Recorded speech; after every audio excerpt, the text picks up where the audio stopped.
Hello everyone, फिर से स्वागत है आप सभी का आपके अपने चैनल जीएस बाय शुभा में। कैसे हैं आप सब लोग? मैं आशा करती हूँ आप सभी लोग बहुत ही अच्छे होंगे, एकदम स्वस्थ होंगे। चलिए गाइज, अब अपनी आज की केमिस्ट्री की क्लास पर आते हैं। तो जैसे कि आप लोग जानते हैं कि हम मैटर में क्या पढ़ रहे थे।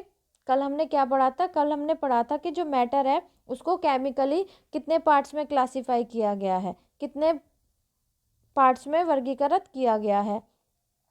तो उसको 2 टाइप्स में क्लासिफाई किया गया है। First one is pure substance, जिसको हम शुद्ध पदार्थ बोलते हैं, और सेकंड हो गया इम्प्योर सब्सटेंस, जिसको हम अशुद्ध पदार्थ बोलते हैं। तो शुद्ध पदार्थ क्या होते हैं और अशुद्ध पदार्थ क्या होते हैं, हमने ये भी जाना था। तो प्योर सब्सटेंस के अंतर्गत क्या आता है? जो हमारे एलिमेंट्स और कंपाउंड होते हैं, तो ये हमारे क्या होते हैं? ये हमारे जो एलिमेंट्स को हम तत्व बोलते हैं और कंपाउंड्स को हम यौगिक बोलते हैं। तो एलिमेंट्स और कंपाउंड जो होते हैं, हमारे जो तत्व और यौगिक होते हैं, वो शुद्ध पदार्थ होते हैं।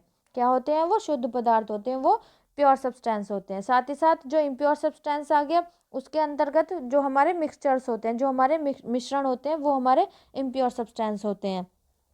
हमने कंप्लीट डिटेल में ये पढ़ लिया था। फिर हमने ये कंक्लूजन निकाला कि जो मैटर है उनको जनरली 3 पार्ट्स में क्लासिफाई किया गया है, मतलब कि 3 टाइप्स में। पहला हो गया एलिमेंट, दूसरा हो गया कंपाउंड और तीसरा हो गया मिक्सचर। हम केमिकली बात कर रहे हैं, मैटर की जो केमिकली क्लासिफिकेशन है उसके बारे में बात कर रहे हैं। फिजिकल हम पहले की क्लासेस में कंप्लीट सारा कर चुके हैं।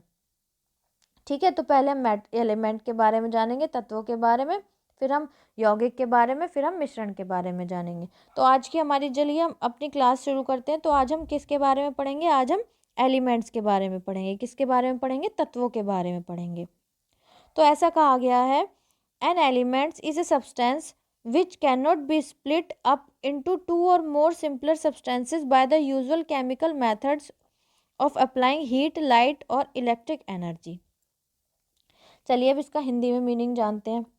तत्व एक ऐसा पदार्थ है जिसे गर्मी, प्रकाश से विद्युत ऊर्जा प्रदान करने पर भी सामान्य रासायनिक विधि द्वारा 2 या 2 से अधिक सरल पदार्थ में या फिर पदार्थों में विभाजित नहीं किया जा सकता।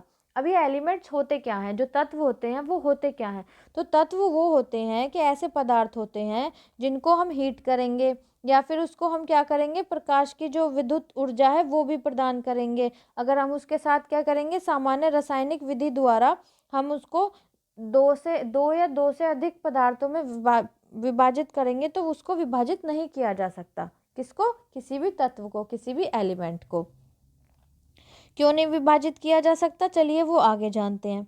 इसमें कहा गया है, an element can not be split up into 2 और more simpler substance because it is made of only one kind of atom. जैसे कि कॉपर मेटल हो गया।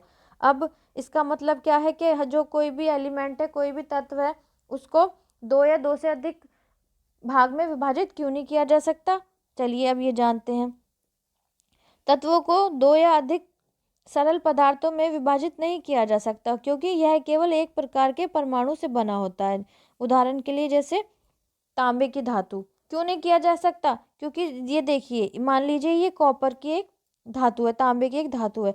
अगर हम इसको डिवाइड करेंगे 2 पार्ट्स में, तो ये वाला पार्ट अलग हो गया, तो ये भी कॉपर और ये भी कॉपर। फिर जब हम इसको 2 पार्ट्स में डिवाइड करेंगे, तो इसका जो नीचे वाला हिस्सा है ये भी कॉपर, ये भी कॉपर। फिर जब इसके हम पार्ट्स में डिवाइड करेंगे तो ये भी कॉपर। मतलब हम उसको कितने भी पार्ट्स में डिवाइड कर लेंगे तो वो कॉपर के ही एलिमेंट्स आएंगे। क्यों? क्योंकि ये क्या है, एक ही प्रकार के परमाणु से मिलकर बना हुआ है। क्योंकि जो कॉपर है वो एक ही प्रकार के परमाणु से मिला हुआ है, एक ही प्रकार के उसके अंदर एटम है जिससे वो कॉपर बना हुआ है। ठीक है, तो वो ये हर धातुओं के लिए होता है। चलिए नेक्स्ट आगे जानते हैं, आगे क्या कहा गया है। आगे बताया गया है, there are 118 elements known at present, out of which 94 elements occurs in nature while the remaining 24 elements have been prepared artificially in lab। आगे कहा गया है, every substance in this world is made up of one or more of these elements, जैसे hydrogen, helium, oxygen etcetera. अब हिंदी में इसका मतलब है कि वर्तमान में 118 तत्व ज्ञात है। तो एट प्रेजेंट, हम बाद में अपने टॉपिक्स में पढ़ने वाले हैं कि जो अब तक कितने तत्वों को खोजा जा चुका है, 118 तत्वों को खोजा जा चुका है। जो मेंडलीव की आवर्त सारणी है, जो पीरियोडिक टेबल है, उसमें हम टोटल हमारे अब तक कितने एलिमेंट्स हैं, कितने तत्व हैं, 118 तत्व हैं, जिनमें से 94 तत्व प्राकृतिक रूप से पाए गए हैं, जबकि शेष 24 तत्वों को प्रयोगशाला में कृत्रिम रूप से तैयार किया गया है। तो 118 में से जो 94 हमारे एलिमेंट्स हैं, जो 94 हमारे तत्व हैं, उनको नेचुरली खोजा गया है, उनकी नेचुरली खोज हुई है, और साथ ही साथ जो 24 एलिमेंट्स हैं, 24 जो तत्व हैं, उनको जो क्या है आर्टिफिशियली किसमें लैब में प्रिपेयर किया गया है, बनाया गया है। संसार का प्रत्येक पदार्थ एक या अधिक तत्वों से बना है। अब जो संसार का जितने भी प्रत्येक पदार्थ है, कोई भी पदार्थ है, तो वो किससे, एक या अधिक तत्व से मिलकर ही क्या है, बना हुआ है। कुछ भी ले लीजिए, ठीक है, जैसे कि क्या हो गया, हाइड्रोजन, हीलियम, ऑक्सीजन आदि। अब हाइड्रोजन का फॉर्मूला होता है H2, ठीक है, हीलियम होता है He, और हमारा ऑक्सीजन होता है O2। तो ये क्या है, एलिमेंट के दो, एक एलिमेंट ले लिया, एक एलिमेंट ले लिया, तो H2 हो गया। ये हाइड्रोजन है, तो हाइड्रोजन क्या है, एक ही तो तत्व से बना हुआ है, और ऐसे ही ऑक्सीजन है, एक ही ऑक्सीजन के जो तत्व हैं, एक ही प्रकार के तत्वों से मिलकर बना हुआ है। तो आई होप आपको ये पता चल गया होगा कि एलिमेंट्स क्या होते हैं, तत्व क्या होते हैं, ठीक है। और हमारे जो मतलब अब तक कितने एलिमेंट्स को खोजा जा चुका है। ओके, चलिए नेक्स्ट आगे चलते हैं। आगे बताया गया है elements can be solid, liquid और गैसेस। जो तत्व होते हैं वो क्या हो सकते हैं, वो सॉलिड भी हो सकते हैं, ठोस भी हो सकते हैं, लिक्विड भी हो सकते हैं, द्रव भी हो सकते हैं, और गैस भी हो सकते हैं। तत्व तीनों मतलब कि सॉलिड, लिक्विड, गैस, तीनों में से किसी भी अवस्था में हम हो सकते हैं या होते हैं, ठीक है। कंप्लीट हम आगे पढ़ेंगे, अभी बस हम एलिमेंट के बारे में जान रहे हैं कि एलिमेंट होते क्या हैं। चलिए नेक्स्ट आगे चलते हैं। आगे क्या कहा गया है, आगे कहा गया है just as 26 letters of the English alphabet combines in various different ways to make a very large number of words, in the same way a few element combines together in various different ways to make an extremely large number of materials. अब इसका मतलब क्या है, चलिए हिंदी में जानते हैं। इसमें कहा गया है जिस प्रकार अंग्रेजी वर्णमाला में 26 अक्षर विभिन्न प्रकार से मिलकर बहुत बड़ी संख्या में शब्द बनाते हैं, उसी प्रकार कुछ तत्व विभिन्न प्रकार से मिलकर बहुत बड़ी संख्या में पदार्थ बनाते हैं। अब जो एलिमेंट्स हैं, जो तत्व हैं, जब उनको आपस में मिला दिया जाएगा, वो आपस में मिल जाएंगे, तो वो क्या बनाएंगे, बहुत बड़ी संख्या में क्या बनाएंगे, पदार्थ बनाएंगे, ठीक है। चलिए आगे जानते हैं, आगे क्या कहा गया है। आगे बताया गया है the human body contain 65% oxygen elements, 18% carbon elements, 10% hydrogen element, 3% nitrogen element, 2% calcium element and 2% other elements. जो मानव शरीर है, जो ह्यूमन बॉडी है, तो वो कितने मतलब उसके अंदर कितने परसेंट कौन सा तत्व है, तो मानव शरीर में 65% ऑक्सीजन तत्व है। मतलब जो ह्यूमन बॉडी है उसमें 65% ऑक्सीजन होती है, ऑक्सीजन एलिमेंट होता है।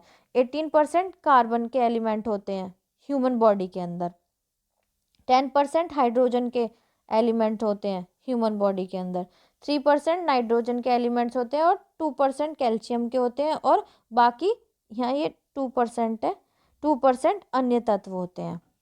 जब फिर इन एलिमेंट्स से मिलकर क्या बनती है, एक ह्यूमन बॉडी क्रिएट होती है, ह्यूमन बॉडी बनती है। तो आई होप आपको एलिमेंट के बारे में अच्छे से समझ आ गया होगा कि एलिमेंट एग्जैक्टली होते क्या हैं। मैं बिल्कुल बेसिक से, बिल्कुल ज़ीरो से स्टार्ट किया है मैंने। एनसीईआरटीज़ में जो जिस तरीके से पढ़ाया गया है, मैं एनसीईआरटी के अकॉर्डिंग ही आपको पढ़ा रही हूँ, ठीक है। चलिए नेक्स्ट आगे जानते हैं। आगे क्या कहा गया है, आगे बताया गया है the elements can be divided into 3 groups. अब ये जो हमारे एलिमेंट्स हैं, जो हमारे तत्व हैं, इनको 3 ग्रुप्स में, 3 समूह में विभाजित किया जा सकता है। अब वो कौन से समूह हैं, कौन से ग्रुप हैं। पहला हमारा आता है मेटल, जिसको हम धातु बोलते हैं। दूसरा आता है हमारा नॉन मेटल, जिसको हम अधातु बोलते हैं। और तीसरा आता है हमारा मेटलॉइड, जिसको हम उपधातु बोलते हैं, जिसको हम उपधातु के नाम से भी जानते हैं। तो मेटल, नॉन मेटल और मेटलॉइड्स, तो ये इसका तो टॉपिक बिल्कुल अलग है। तो ये तो हम इनके बारे में तो हम बिल्कुल अलग से ही, हमारा अलग टॉपिक होगा, तब हम इन सब चीज़ों के बारे में टॉपिक वाइज, मेटल्स के बारे में, नॉन मेटल्स के बारे में, मेटलॉइड्स के बारे में अच्छे से जानेंगे। तो मेरा जो पर्पस था कि एलिमेंट्स होते क्या हैं, तो मुझे एलिमेंट्स के बारे में आपको समझाना था, ताकि आप शुरू से ही ये समझ के चलें कि केमिस्ट्री में क्या क्या चीज़ें होती हैं और किस किस तरीके से होती हैं, माइंड में कोई घोच पोच ना हो। इसलिए मैं सारी चीज़ें बहुत ही बेसिक से आपको समझाती चल रही हूँ। अब हम कल पढ़ेंगे कंपाउंड्स के बारे में। जो एलॉयज़ होते हैं हमारे, वो हमारे कंपाउंड के अंदर ही आते हैं, लेकिन एलॉय हम बाद में पढ़ेंगे। एलॉय का अलग एक टॉपिक है, बट हम कल की क्लास में केवल कंपाउंड्स के बारे में जानेंगे। फिर मिक्सचर क्या होते हैं, तो जैसे मिक्सचर में होमोजेनियस मिक्सचर और हेट्रोजीनियस मिक्सचर होता है, उसके उनको भी पार्ट्स होते हैं, किस किस प्रकार से होते हैं, क्या क्या होते हैं, हम सब वो सब कंप्लीट डिटेल में पढ़ते चलेंगे, जानते चलेंगे। ठीक है, तो जो जो जिस जिस हिसाब से टॉपिक आते रहेंगे, मैं उस हिसाब से आपको एनसीईआरटी के अकॉर्डिंग सारी चीज़ें आपको बताती चलूँगी। ठीक है, तो आज के लिए हम इतना ही रखते हैं। आई होप आज की क्लास आपको अच्छी लगी होगी, समझ आई होगी। अगर आपको क्लास समझ आई है तो प्लीज़ क्लास को लाइक कीजिएगा और बच्चों तक भी शेयर कीजिएगा, और कमेंट में ज़रूर बताइएगा कि क्लास आपको कैसी लगी है। और बच्चों को आप शेयर करेंगे तो और बच्चे भी इस चैनल से पढ़ेंगे और कंप्लीट साइंस डिटेल में अच्छे से पढ़ पाएंगे। अगर आप इस चैनल पर नए हैं, पहली बार आपने चैनल पर विजिट किया, तो प्लीज़ चैनल को सब्सक्राइब ज़रूर कीजिएगा और बेल आइकन को भी दबाइएगा, ताकि जब मैं वीडियो अपलोड करूँ तो आप तक नोटिफिकेशन आ जाए और आप अपनी पढ़ाई को कंटिन्यू कर सकें। ठीक है, तो आज के लिए इतना ही रखते हैं, मिलते हैं हम नेक्स्ट क्लास में। तब तक के लिए थैंक यू वेरी मच।